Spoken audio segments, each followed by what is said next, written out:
Assalamualaikum warahmatullahi wabarakatuh.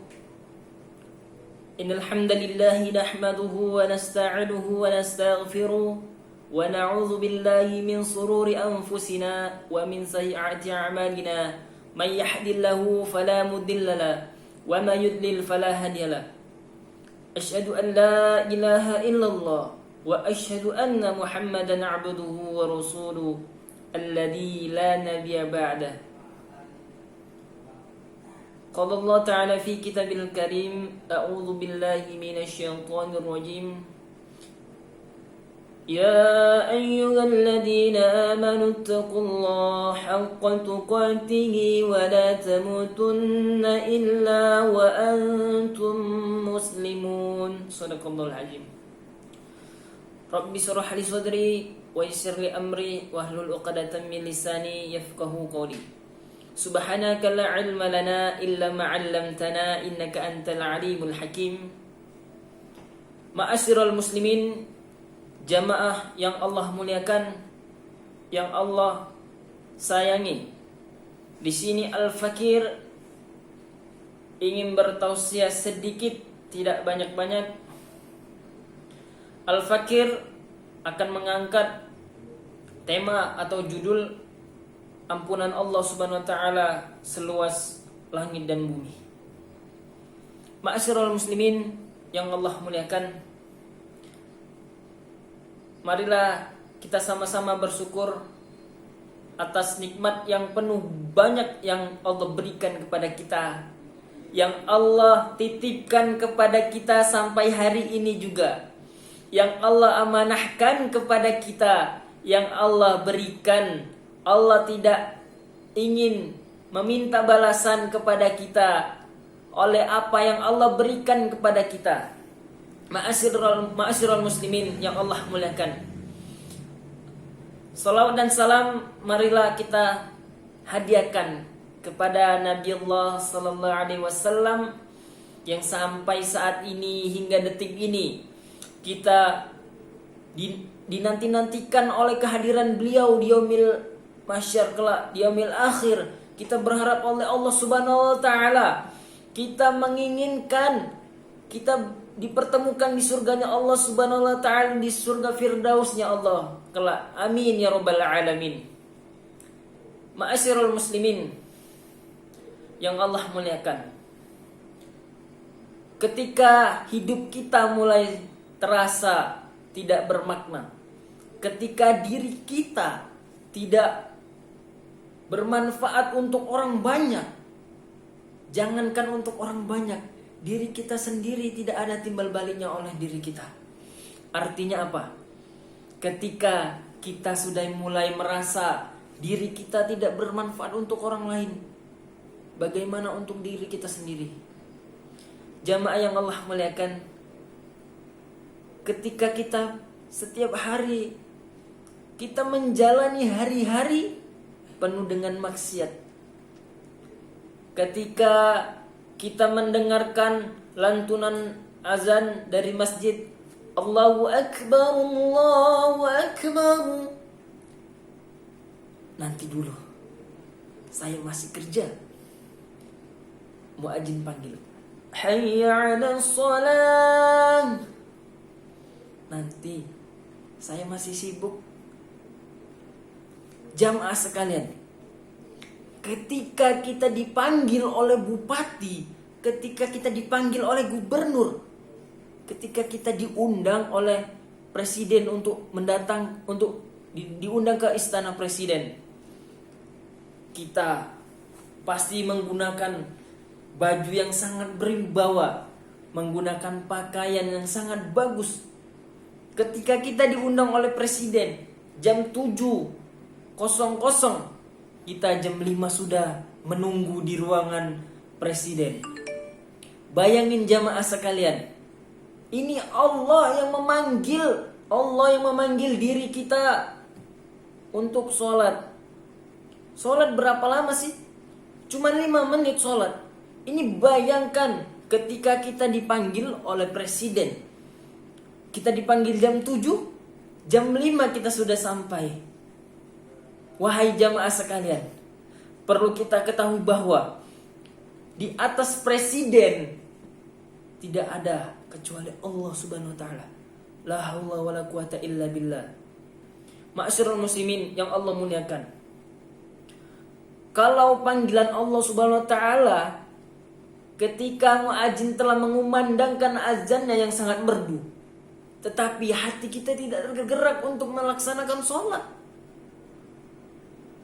apa yang ingin kita lihat di yaumil akhir kelak? Kita bermimpi bahwasanya kita ingin dibangkitkan oleh Nabi Allah SAW, tetapi kita untuk menjalankan sholat, untuk memenuhi panggilan azan pun tidak mau. Jangan berharap bermimpi dibangkitkan oleh Nabi Muhammad SAW, apalagi di surganya Allah, surga Firdaus, tidak segitu gampang. Ketika kita ingin meraih sesuatu, ketika kita ingin mendapatkan sesuatu yang luar biasa, di samping itu pasti ada usaha yang sangat keras, perjuangan yang sangat keras, proses-proses yang harus kita lalui, dan ujian-ujian yang banyak kita hadapi. Ma'asyiral muslimin yang Allah muliakan. Suatu cerita, ada seorang pemuda, ia selama hidupnya penuh dengan maksiat dan dosa. Apalagi dosa yang pemuda tersebut yang ia lakukan tidak dosa yang seperti kita jalankan hari-hari kita maksiat. Dosa yang pemuda ini yang ia lakukan setiap harinya, ia adalah seorang pembunuh. Bayangin jamaah sekalian, apa dosa pembunuh? Pasti tempatnya di neraka. Ma'asyiral muslimin, jamaah yang Allah muliakan. Pemuda ini hari-harinya penuh dengan dosa. Ia penuh dengan pembunuhan. Ibaratnya pemuda tersebut ketika setiap harinya yang ia buat membunuh, dia membunuh manusia, bukan hewan. Manusia itu sudah seperti hewan ia bunuh. Tetapi Allah Subhanahu wa taala menginginkan pemuda tersebut untuk taubat. Dan ingat para jamaah sekalian yang Allah muliakan, ketika kita ingin bertaubat, ketika kita berdiam diri saja di rumah, kita menyadari bahwa diri kita penuh dosa, tetapi kita tidak ada niat untuk bertaubat. Ketika orang lain bertanya kepada kita, kamu kok tidak taubat? Allah belum memberikan hidayah kepada saya. Bagaimana Allah ingin memberikan kepada Anda kalau Anda tidak berusaha mengambil hidayah tersebut? Seperti halnya Anda diundang oleh presiden. Anda dijanjikan oleh presiden bahwasanya Anda mendapatkan hadiah mobil, tetapi Anda tidak mengambilnya. Tidak mungkin seorang presiden mengantarkan mobil di rumah Anda, di depan rumah Anda, sementara Anda tidak menghormati yang memberi mobil tersebut, dan Anda tidak menghargai yang memberi mobil tersebut, dan Anda tidak mendatangi tempat-tempat yang presiden tersebut janjikan oleh Anda. Dan begitu pula dengan Allah Subhanahu wa taala. Allah memberikan hidayah bukan segampang itu. Tetapi kita sebagai manusia yang penuh dosa, manusia yang dhaif, kita harus menjemput hidayah tersebut, jamaah. Allah katakan dalam Al-Quran yang artinya, katakan kepada hamba-hambaku yang melampaui batas, la taqnatu mir rahmatillah, dan jangan berputus dari rahmatku. Wahai jamaah, bayangin ketika kita berbuat dosa, begitu banyak dosa-dosa kita yang kita lakukan selama hidup kita. Allah katakan dalam Al-Quran, katakan kepada hambaku. Allah katakan, Allah memanggil kita seorang hamba, tidak dengan seorang manusia. Kok bukan Allah katakan dengan ya ayuhan nas, wahai manusia. Ini Allah katakan, Allah panggil kita, Allah panggil diri kita yang penuh dosa ini. Qul ya ibadiyalladzina asrafu ala anfusihim. Katakan kepada hamba-hambaku yang melampaui batas. La taqnatu mir rahmatillah. Dan jangan berputus asa dari rahmatku, kata Allah subhanahu wa ta'ala. Jamaah sekalian, begitu luas ampunan Allah subhanahu wa ta'ala, seluas langit dan bumi. Ketika kita berjalan, Allah berlari mengejar kita. Bayangin, Allah yang maha pengasih, yang maha penyayang, Ar-Rahman Ar-Rahim. Beliau yang menciptakan, Allah subhanahu wa ta'ala yang menciptakan segalanya di muka bumi ini. Kalau Allah subhanahu wa ta'ala menginginkan dunia ini hancur detik ini juga, pasti terjadi. Tetapi Allah tidak mau begitu saja. Allah subhanahu wa ta'ala ingin melihat hamba-hambanya yang penuh dosa, hamba-hambanya yang setiap hari penuh dengan kemaksiatan. Allah ingin lihat, pasti hamba-hambaku mempunyai niat untuk bertaubat. Seperti halnya pemuda tersebut yang membunuh banyak orang, 100 orang ia bunuh. Yang membunuh 100 orang saja Allah maafkan, Allah ampuni, dan Allah masukkan hamba tersebut ke dalam surga. Konon kita yang dosanya tidak seperti pemuda tersebut membunuh, apakah kita masih bisa dimaafkan oleh Allah Subhanahu wa taala? Ya jamaah, pasti kita dimaafkan, diampuni dosa-dosa kita oleh Allah Subhanahu wa taala. Selagi kita tidak menjalankan dosa-dosa kita yang kita lakukan setiap hari itu, dan kita berjanji kepada Allah Subhanahu wa taala bahwasannya diri kita tidak menjalankan dosa-dosa tersebut, kita berjanji pada Allah Subhanahu wa taala.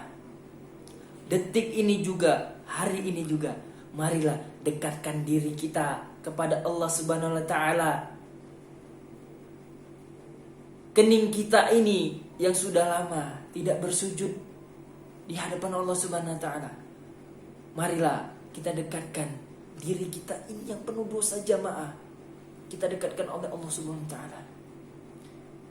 Kita renungi betapa banyak dosa-dosa kita yang kita perbuat selama hidup kita. Ketika kelak nanti kita menghadap Allah Subhanahu wa taala,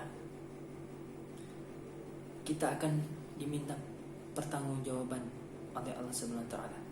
Allah katakan dalam Quran surah Al-Isra ayat 36,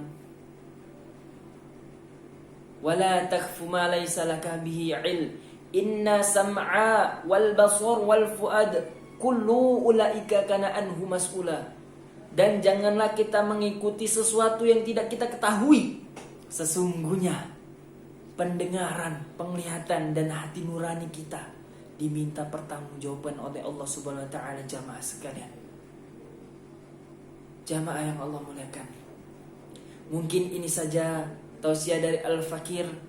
Lebih dan kurangnya Al-Fakir mohon maaf kepada jamaah sekalian apabila terdapat kesalahan atau berbicara dari lisan Al-Fakir tersebut. Kepada Allah Subhanahu wa taala, Al-Fakir mohon ampun. Kepada jamaah sekalian, Al-Fakir mohon maaf. Wallahu muwaffiq ila aqwamit thoriq.